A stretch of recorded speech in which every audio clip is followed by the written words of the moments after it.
Okay, so a little frustration. So the problem is that my PMA has been running. You can see outside. My PMA has been running in my temporary pole. That is an 11 blade hub on a dual Renegade 2 24 volt PMA. So it's out there spinning. Life is good. Ignore the trailer. That's a temporary solution while we move around and check some things. Building our tower. All right. So I've got currently that's 13 mile an hour winds, 12 mile an hour winds. No big deal. The batteries are at 24. We're putting a little bit in to the batteries. No big deal. So what I changed was my problem was this. So we've had 15, 20, 25, 30 winds to 40 miles an hour, and we would do 24, maybe 25 volts, and crazy amps. We do 20 amps. There's a video just before this. It's pre-production phase 3, which I was doing 20 amps, but my voltage was never going up. So I talked to Mike at M1s, and he says, hey, you're never getting your batteries up to where they need to be. I talked to Outback first, because my charge controller, or I back up, not my charge controller, but my mate was telling me that we were not selling anything, and so I wanted to know why. So as it turns out, my PMA wasn't putting out enough voltage to top the batteries off. So you can see, even right now, we're running 24.4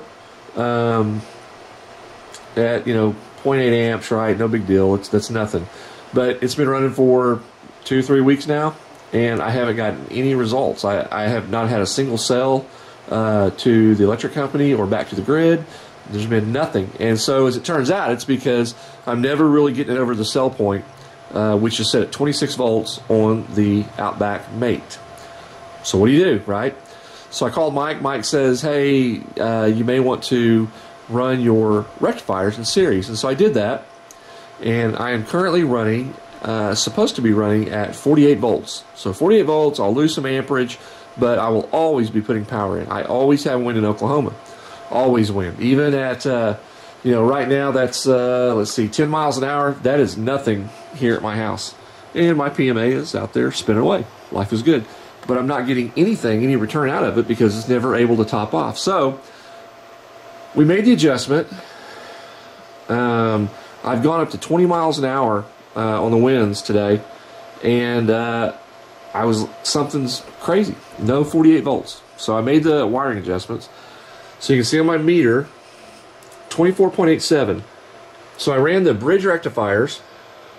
I wired them. So basically it comes in from the turbine. You can see that. And I have the positive to the negative of the second rectifier. And then the positive goes to a connection, just so I could have this out and wire right now, to my fuse. And I am teed in right here on that screw, that bolt, for positive power. That should be coming out of the second side, and ground on the far side, right? 24.9 volts. Now here's the interesting thing. If I take, let's see, if I take this test lead and I connect it to just a single rectifier, I'm now pulling in 12.41 volts.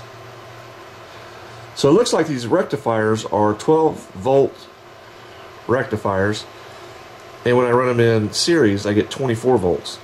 Now I remember somebody telling me something about the PMAs had to spin up, and at 300 RPM they would double the output, and I've done that. If at 20 miles an hour that is not going to do 300 RPM, then we have a major malfunction. So I'm trying to put the pieces together and figure out. I'm putting out 24 volts. Unfortunately, I need 26 to be able to sell back to the grid.